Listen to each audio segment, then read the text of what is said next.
The primer begins with a 25-page rule set. It's an extremely abbreviated version that cuts out a lot of the expanded and optional rules in the narrative text, etc. It's followed by a 35-page scenario, Doom and Steel, that includes both a 3 to 5 hour play version and additional notes and ideas for making it a longer scenario. There are 4 pre-generated player characters to choose from, as well as several full-color maps that can be downloaded separately for printing or adding to your virtual tabletop. Along with this content are some additional handouts with rules, summaries, and quick reference sheets.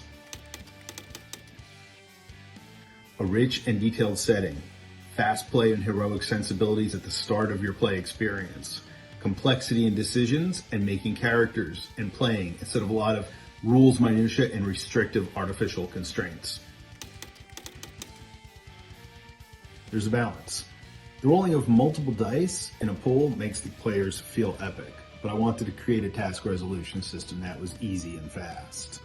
There are even points of the game where for great role playing or acting, I recommend modifying the dice or just getting rid of the dice altogether and deciding what happens to make a better story. It depends on the play style you and your group want.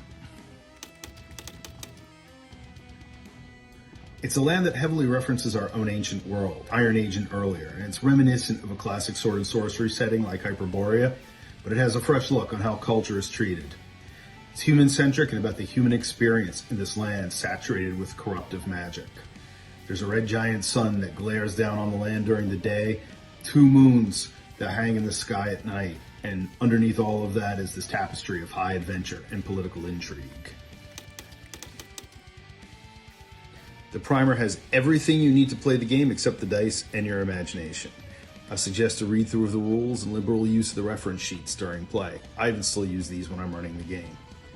The first tale is easy to follow and includes steps that describe what to roll and when and how this affects the game.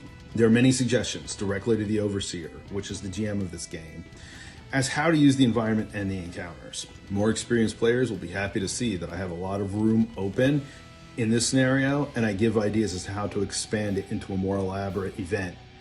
The Tales of the Harrowed Land primer is going to be available on drivethrurpg very soon for free download. But in the meantime, go over to www.foxonboardgames, check out the site, sign up for the mailing list so you know when things are coming. Also go to social media, all social media at foxonboardgames.